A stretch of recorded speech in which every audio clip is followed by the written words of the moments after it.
दोस्तों इस वीडियो में हम लोग जो है बायोलॉजी का जो है यानी कि कुछ प्रश्न को कवर करने वाले हैं जो कि इम्पोर्टेंट प्रश्न है, इसलिए वीडियो को कहीं पर भी स्किप नहीं करना है। तो चलिए हम लोग प्रश्न को स्टार्ट करते हैं। तो प्रश्न है, एक नंबर में प्रश्न है कि हमारे शरीर में आनुवांशिकता की इकाई को जो है क्या कहा जाता है। हमारे शरीर में जो है आनुवांशिकता की इकाई को जो है क्या कहा जाता है।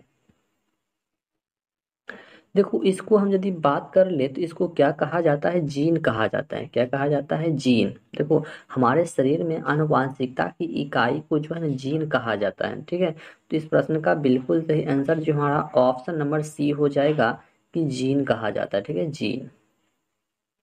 चलिए अगला प्रश्न है कि जीवों में आनुवांशिक लक्षण संतान में ले जाते हैं। जीवों में जो कि आनुवांशिक लक्षण होता है संतान में ले जाते हैं, यानी कि कौन जो है ये ले जाता है, कौन जो है ले जाता है। देखो ये जो है क्रोमोसोम के द्वारा जाता है। ठीक है, किसके द्वारा जाता है, यह जो है क्रोमोसोम के द्वारा जो है जीवों में आनुवांशिक लक्षण से जो है संतान में जाता है। चलिए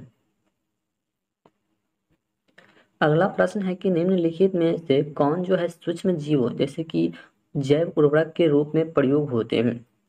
यानी कि ऐसा कौन सा सूक्ष्म जीव है जो कि जैव उर्वरक के रूप में जो है उसका प्रयोग किया जाता है। जैव उर्वरक के रूप में जो है प्रयोग किया जाता है। देखो जैव उर्वरक के रूप में जो है ये साइनो बैक्टीरिया का प्रयोग किया जाता है। ठीक है, साइनो बैक्टीरिया का। चलिए अगला प्रश्न है कि यानी कि चार यानी कि 2,4-D ये जो है क्या है। 2,4-D ये जो है क्या है, ये जो है क्या है। देखो यह जो है ना एक खतरनाक क्या होता है, एक खरपतवार क्या होता है, यह जो है ना खरपतवार एक कीटनाशक होता है।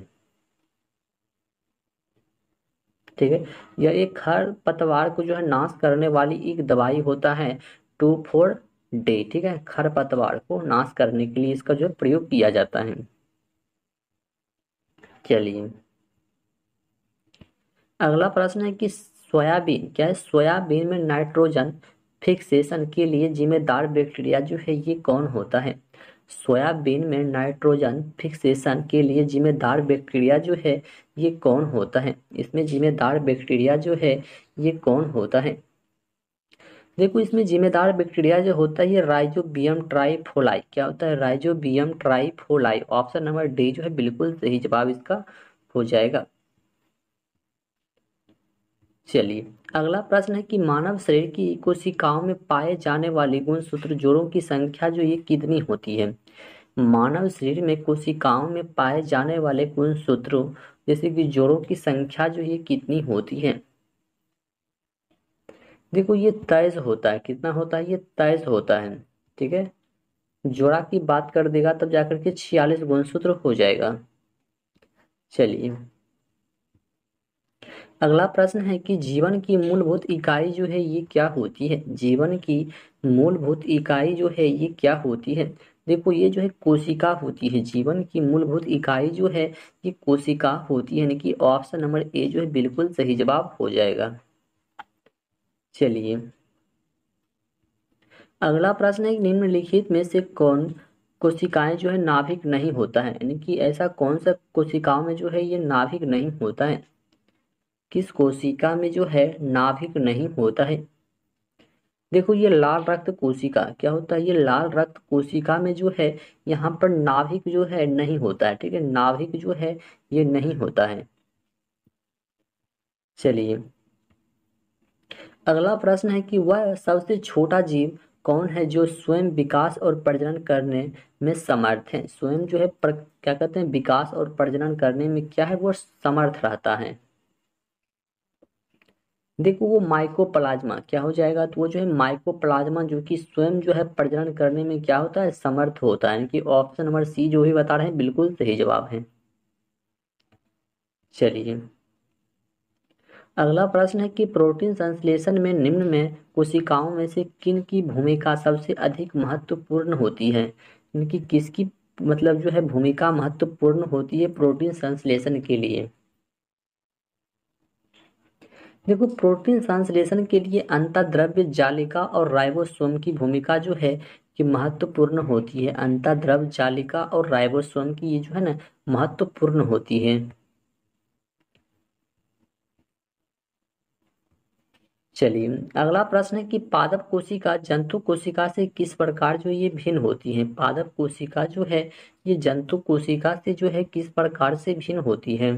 देखो ये कोशिका भित्ति से जो है भिन्न होती है। पादप कोशिका जंतु कोशिका से जो है ये कोशिका भित्ति के द्वारा क्या होता है भिन्न होता है, यानी कि डिफरेंट हो जाता है दोनों में।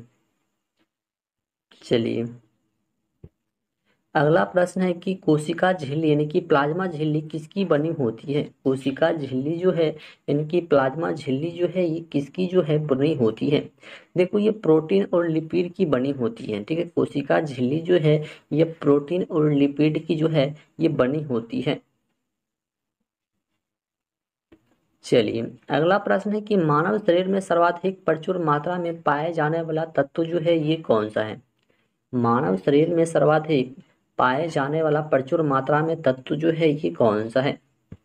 देखो ये ऑक्सीजन क्या होता है, ये जो ऑक्सीजन जो कि सबसे अधिक पाया जाता है। ठीक है, ऑक्सीजन जो है ये मानव शरीर में प्रचुर मात्रा में सबसे अधिक जो है ये पाया जाता है।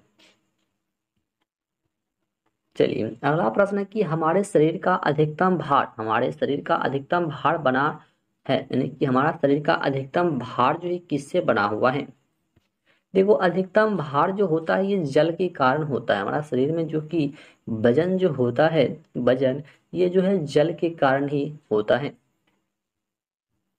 चलिए अगला प्रश्न है 15 नंबर प्रश्न क्या कह रहा है कि गुणसूत्र निम्नलिखित में से किसका परिवर्तित रूप है।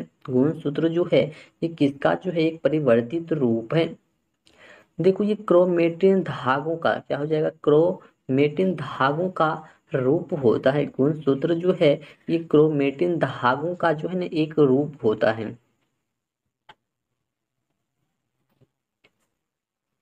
चलिए अगला प्रश्न है कि संवहनी क्या है कि संवहनी पौधों में पानी ऊपर किसके द्वारा पहुंचता है। संवहनी पौधे में पानी जो है किसके द्वारा जो है ये ऊपर चढ़ता है। पानी जो है किसके द्वारा ऊपर जाता है। देखो ये जाइलम उत्तक के द्वारा। ठीक है, किसी भी पौधा में जैसे ये जड़ हो गया। ठीक है, यहाँ यदि हम पानी देते हैं तो यहाँ तक जाता है, तो किसके कारण जाता है, ये जाइलम के द्वारा जाता है। ठीक है, ये जो है जाइलम के द्वारा पानी जो है ये ऊपर चढ़ता है।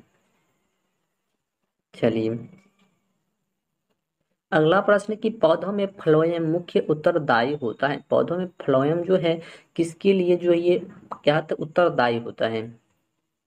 देखो ये आहार वाहन के लिए जो है ये उत्तरदायी होता है। पौधों में फ्लोएम जो है ये आहार वाहन के लिए जो है उत्तरदायी होता है। चलिए नेक्स्ट प्रश्न है कि रक्त यानी कि ब्लड जो है ये क्या होता है। ब्लड जो है ये क्या होता है। देखो ब्लड जो है यह एक संयोजी उत्तक होता है। ब्लड जो है ये क्या होता है, एक संयोजी उत्तक होता है। ब्लड जो है यह एक प्रकार का संयोजी उत्तक होता है, यानी कि ऑप्शन नंबर ए जो है बिल्कुल सही जवाब हो जाएगा। चलिए अगला प्रश्न है कि रक्त समूह का खोज किसने किया था। रक्त समूह का खोज जो है यह किसने किया था। देखो रक्त समूह का खोज जो है ये लैंड अस्टीनर ने किया था। किसने किया था, या जो लैंड अस्टीनर ने जो है ये रक्त समूह का जो है खोज किया था, यानी कि ऑप्शन नंबर सी जो है बिल्कुल सही जवाब है। चलिए अगला प्रश्न है कि हिस्टोलॉजी के अंतर्गत किसका अध्ययन जो है ये किया जाता है। हिस्टोलॉजी के अंतर्गत जो है किसका अध्ययन जो है किया जाता है। देखो हिस्टोलॉजी के अंतर्गत उत्तक का अध्ययन जो कि किया जाता है। ठीक है, उत्तक का। चलिए अगला प्रश्न है कि हमारे शरीर की लघुत्तम हड्डी जो है ये पाई जाती है। लघुत्तम हड्डी जो है ये पाई जाती है। देखो लघुत्तम हड्डी का यानी कि सबसे छोटी हड्डी जो है ये कहाँ पर पाई जाती है, ये कान में पाई जाती है। ठीक है, कान में, जिसको हम लोग स्पेसिज की हड्डी कहते हैं, स्पेसिज। ठीक है, स्पेसिस की हड्डी होती है जो कि कान में पाई जाती है, सबसे छोटी हड्डी होती है। और सबसे बड़ी हड्डी जो होती है ये टांग में होती है। ठीक है, टांग यानी कि पैर में, यानी कि फीमर की हड्डी होती है। ठीक है, फीमर की हड्डी जो कि सबसे बड़ी हड्डी होती है जो कि टांग में पाई जाती है। चलिए अगला प्रश्न है कि निम्नलिखित में से कौन सा लवण जो है मानव हड्डियों में सर्वाधिक मात्रा में पाया जाता है। ऐसा कौन सा लवण है जो कि मानव हड्डियों में सर्वाधिक मात्रा में जो है ये पाया जाता है। देखो सर्वाधिक मात्रा में जो है कैल्शियम फास्फेट पाया जाता है। ठीक है, सर्वाधिक मात्रा में जो है ये कैल्शियम फास्फेट जो है ये पाया जाता है। चलिए अगला प्रश्न है कि स्तनधारियों में शोषण जो है किसके द्वारा होता है। स्तनधारियों में शोषण जो है देखो ये फेफड़े के द्वारा करता है। किसके द्वारा करता है, ये जो फेफड़ा के द्वारा जो है स्तनधारियों में शोषण जो कि होता है। चलिए अगला प्रश्न है कि प्लाज्मा में जल का प्रतिशत जो है ये कितना होता है। प्लाज्मा में जल का प्रतिशत की हम बात कर ले तो ये जो है 90% होता है। ठीक है, 90% प्लाज्मा में जल का जो है ये 90% होता है। चलिए अगला प्रश्न है कि रक्त शरीर में क्या कार्य करता है। रक्त जो है शरीर में क्या कार्य करता है।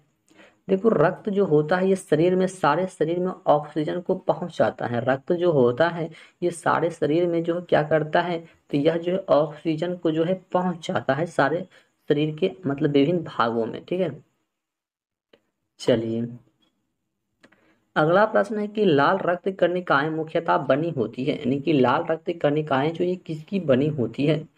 सॉरी क्या कहते हैं, लाल रक्त कणिकाएं वहाँ मुख्यतः बनती है, यानी कि किससे बनती है ये बात कर रहा है। ठीक है, किससे बनती है। देखो ये अस्थि मज्जा में बनता है। ठीक है, लाल रक्त कणिका जो है ये अस्थि मज्जा में जो है नहीं बनता है।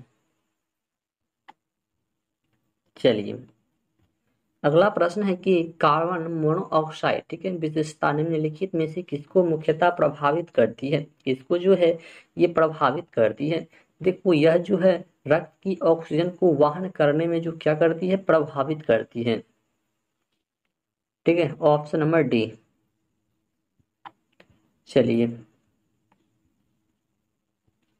अगला प्रश्न है कि स्वस्थ मनुष्य का सिस्टोलिक और डायस्टोलिक होता है। सिस्टोलिक और डायस्टोलिक जो है ये कितना होता है, ये जो है कितना होता है। देखो 120 mm से लेकर 80 mm के बीच में जो है ये होता है। ठीक है, 120 mm से लेकर के 80 mm के बीच में होता है।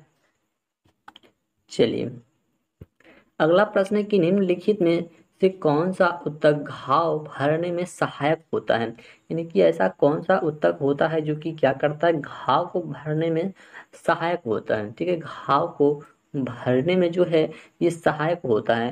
देखो घाव को भरने में जो है एपिथेलियम ऊतक क्या होता है, एपिथेलियम ऊतक जो होता है ये क्या करता है कि घाव को भरने में जो है ये सहायक होता है, एपिथेलियम ऊतक।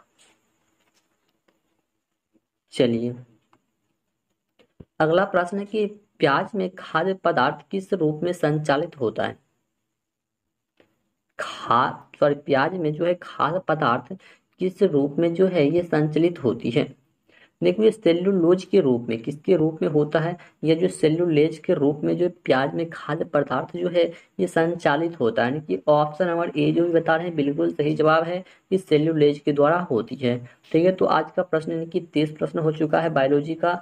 तो यहीं तक आज क्लास को समाप्त करते हैं। तो वीडियो को कैसा लगा कमेंट बॉक्स में जरूर बताइएगा।